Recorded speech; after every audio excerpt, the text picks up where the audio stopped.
Corey LaJoie's Michigan crash puts an exclamation point on a terrible season for driver number 7, and there's some big changes at the top of my power rankings this week.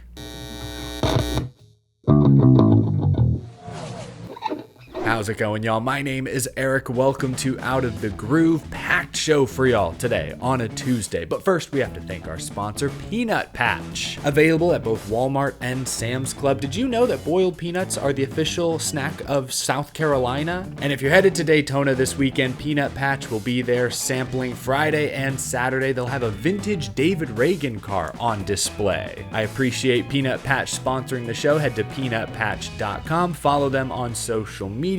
All those links are down in the description below. There's a clip going around on social media, gone kind of viral the last 24 hours, of Denny Hamlin's onboard during the Corey LaJoie spin and flip at Michigan. The clip was shared on X by @Basso488. They share all sorts of onboard clips and radio communications every single week. An interesting X account to follow. This was the clip that got everyone talking yesterday. Listen to Denny Hamlin's radio transmission. 2 back 17 with the small run. Watch it right here. Caution, caution, caution. Jesus. Corey LaJoie is just out of control, man. I mean, he's our worst enemy.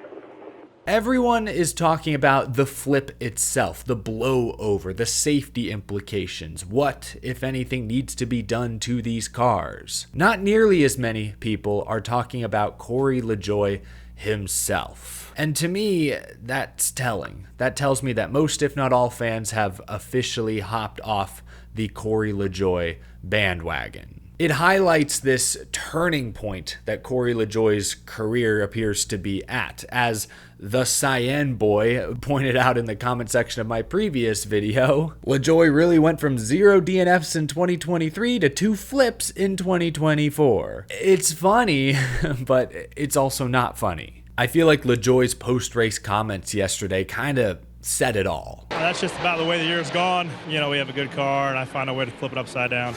I'm not sure what happened to Corey LaJoie this season. It's disappointing considering how promising 2023 was. We now know, of course, that Corey LaJoie won't be back with Spire Motorsports next season, so the question is, where could he possibly end up? Fox Sports reporter Bob Pockrass recently highlighted Corey LaJoie as a potential replacement for Justin Haley should Justin Haley take the Spire job. This suggests that we could effectively see a ride swap, LaJoie to the 51, Haley to the 7.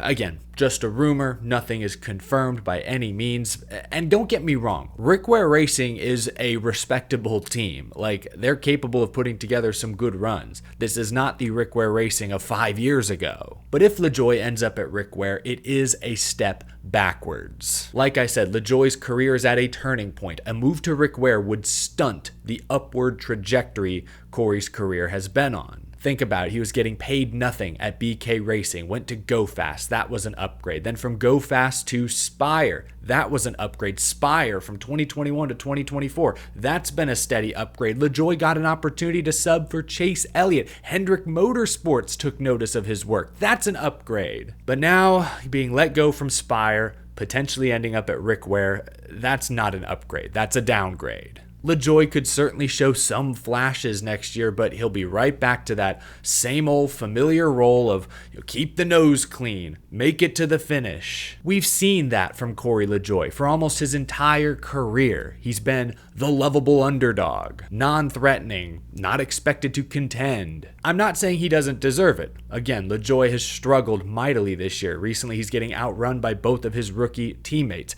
I'm just saying it's a bummer. This time just last year, I felt Corey LaJoie's career was nearing an all-time high. Again, he was putting together a respectable season in the 7. The brief Hendrick deal told me that, hey, influential people respect him. I thought Corey LaJoie's best opportunity was still yet to come. But now, just a year later, I fear his best opportunity has already went. Maybe LaJoie ends up in a decent Xfinity car or truck somewhere, but as I think he correctly stated on his podcast in recent weeks, many of the best truck and Xfinity rides go to the drivers who bring a lot of funding. I'm not sure that's Corey LaJoie. If he ends up at Rick Ware next year, good for him. He stays in Cup, gets to race 38 weeks a year. That's great. But it is at least a small step backwards in his career, and that's disappointing. I was hoping that that trajectory would only keep going up because I like Corey. He'd shown some promise in the past. This season has just been abysmal. And the Michigan flip, Denny Hamlin, and many others' comments afterwards, again, are just the exclamation point. This last weekend punctuated just how bad this year has been for LaJoie and his career, largely speaking. Let's shift the mood now. This weekend, I will be at Daytona on Friday at 4:30. You can catch me and Brennan Poole live at the NASCAR Experience stage. It's just outside of the racetrack. We'll talk a little racing, preview Daytona, and hopefully have a chance to talk one-on-one with fans afterwards. There'll also be a special performance by Younger One. Should be a great time. Again, that's at 4:30 Friday at Daytona. Hope to see y'all there. Next, it's time for my weekly Out of the Groove power rankings. I rank the 10 fastest drivers and teams in Cup right now. Let's rock and roll. There's no clear choice for number 10. Alex Bowman didn't contend at Michigan. Neither really did Joey Logano, although they also had a flat tire. Ty Gibbs finally had a good race, but that only stops the recent bleeding. Ross Chastain had top 10 speed, but got spun late. I'm gonna give the 10 spot to Chris Buescher. This team has faced so much adversity in recent weeks, some of it their own doing, like Chicago, dumb pit road penalty, flat tires at Indianapolis. But they've also had some bad luck. Getting wrecked by Tyler Reddick at Darlington cost them a win there. They lost Kansas by like an inch. Michigan this weekend was more bad luck. They used good strategy to get stage points in the opening stage, but then at the end of stage 2, they were caught up in the Kyle Larson crash, got damage, but they rallied in the final stretch to still finish 6th. With Bubba Wallace having heavy damage and Chastain getting spun late, Chris Buescher still has a 16-point cushion over the playoff cut line. All things considered, despite all the adversity, things turned out pretty well for Chris Buescher, and I like the tracks coming up. RFK usually quick at Daytona. Buescher is the defending summer race winner, and Darlington, Roush won there in the spring. Buescher was in the mix as well. I have Chris Buescher at 10. I have his teammate Brad Keselowski in the number 9 spot. It's been a quiet few weeks for the spring Darlington winner, but they've used some strategy to get up front at times. I think they legitimately had top 10 speed at Michigan, finished 5th. Not sure what happened to him there on that final restart, or else maybe he gets 2nd or 3rd. Like I just said about his teammate, these next 2 races especially line up well for RFK Racing, so I've got Buescher at 10 and Brad at 9. Let's get to number 8. Bubba Wallace had another fast car capable of finishing inside the top 5, shoot, maybe capable of winning. His teammate ultimately went to victory lane, got stage points early, but was caught up in the Kyle Larson crash. The previous 5 races, Bubba Wallace had a 7.8 average finish. They've been really good lately. Unfortunately, wrong place, wrong time. Bubba is now 1 point out of the playoffs. Huge weekend coming up at Daytona. Gonna need speed and a lot of luck to get the points he desperately needs.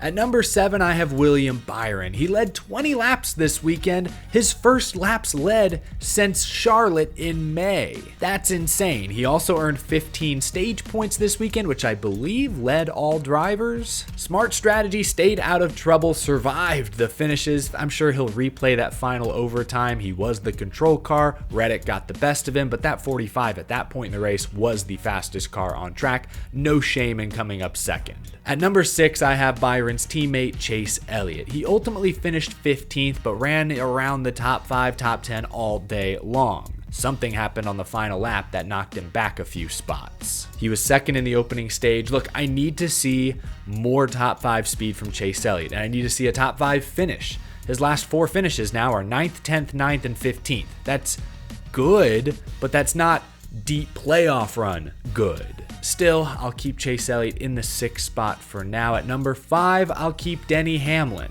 He overstepped it early on, racing Bubba Wallace for second, spun out, damaged the underwing at least a bit. They stuck with it and still finished ninth, which is really impressive. It's been a while since this team got to victory lane, but they're usually in and around the top 5. He's got the most laps led this season. He also gained a spot in the regular season standings at Michigan, so I've got Denny Hamlin in my top 5. But just ahead of him is still his teammate Christopher Bell. I hate the recent finishes. He's got 3 finishes outside of the top 30 in the last 6 races. But the thing is, in 2 of those races, Nashville and Chicago, he probably had the best car. Even Michigan, I think he had a top 5, at least a top 10 car before he too was a casualty of the Larson crash. Fun fact, not so fun fact, I suppose if you're a fan of the 20, that was his series leading 6th DNF of the season.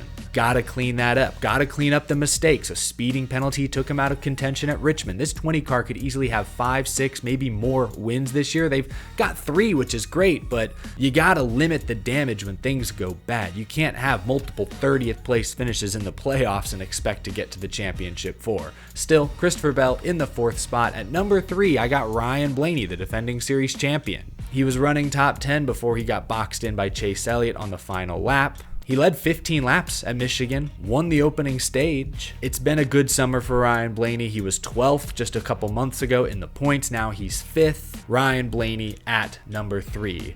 I've got a new number 1 this week, y'all, which means at number 2 is Kyle Larson. Kyle Larson is still the one driver I can depend on to have top 5 speed pretty much every single week, regardless of track type. He's led laps in 3 straight races, multiple laps. He led the most laps at Michigan before he crashed. I trust this team to have the speed. What I don't always trust is the execution. Kyle Larson is extremely talented, but he does overstep from time to time, make mistakes, and that hurts. It especially hurt Larson in the points this week, dropping him from 1st to 4th.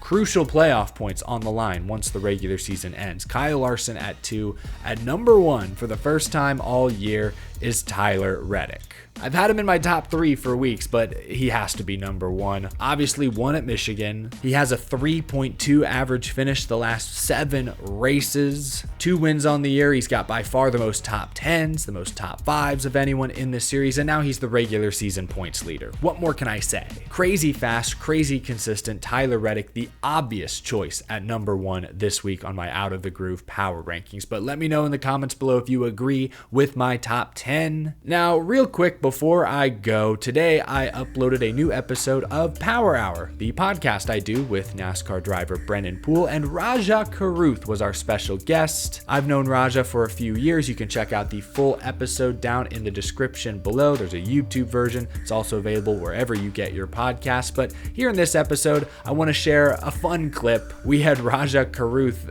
review the Cars movie franchise. I thought it was a fun time. I think he had fun with it, so be sure to check out the full show. Here's just a short clip from our latest episode. I know you are a Disney Pixar Cars fan like myself. It's fun. Brennan, sure. Brennan, I don't get to talk to many drivers younger than me, so this is like exciting. Like my generation is starting to make it. Anyway, Rajah, my final question for you. What is the best Cars movie? Okay, I talk about this a lot. Right. I like this question. Okay, so there's different schools of thought, right? So the first Cars movie is great because it explains racing in a way that is digestible and you understand True. like the basics of what NASCAR is. So Cars is really good for that reason. And it's just a great movie. Great character development for Lightning McQueen. I feel like I don't know a lot of drivers personally, but I could say his character arc of like from being like, I almost said a bad word, for not being a necessarily good person to being like nice at the end or respectful. I think the same can be said for different drivers. I think the second movie, if you think about when it came out in like 2011. So at that time, there was a lot of like midsummer, just like random Hollywood movies of like Transformers 4 and Mission Impossible, like and it had to fit in. I see what you're saying. It fit in very well to that time, especially like I remember in my youth of like the movies that were out at that time. Like it fit, no real plot like affecting rhyme or reason to it, really. literally just just a fun summer Sure, side sure. quest. That's the nicest review I think I've ever heard of Cars 2. Yeah, because everybody hates it. I'm like, bro, y'all are taking this way too serious. It's literally just a side quest. It's not that deep. But the third one is great because it's really like what racing is now, where it's like how it's evolved, and it's nice because it still kind of pays tribute to the history kind of racing, which I think a lot of teams and a lot of people still try to do, but sometimes I think gets lost in a few things. But I like the third one. I see some similarities from my career in the third one as well. That's pretty nice. I also heard they're making a fourth one, so I can't wait for that to come out. At some point they'll have to. I mean, they all make so much money. Like it's a no-brainer, right? But yeah, I like that. I feel like Cars 3 is like the most racing movie of them, you know, like it's very focused on the history, the progression, and it does speak to, you know, what veteran drivers might be dealing with today, or in the case of younger drivers who are working their way up the ladder. It's a great movie. It's a great franchise. Brendan, have you seen the Cars movies? I've seen them all, but like I probably haven't seen them as many times as you guys have to like to give like a fair review on it. That's good. Okay. Obviously, anything racing related, I just like. But I mean, I still think Cars 1 is my favorite one. You know. Yeah.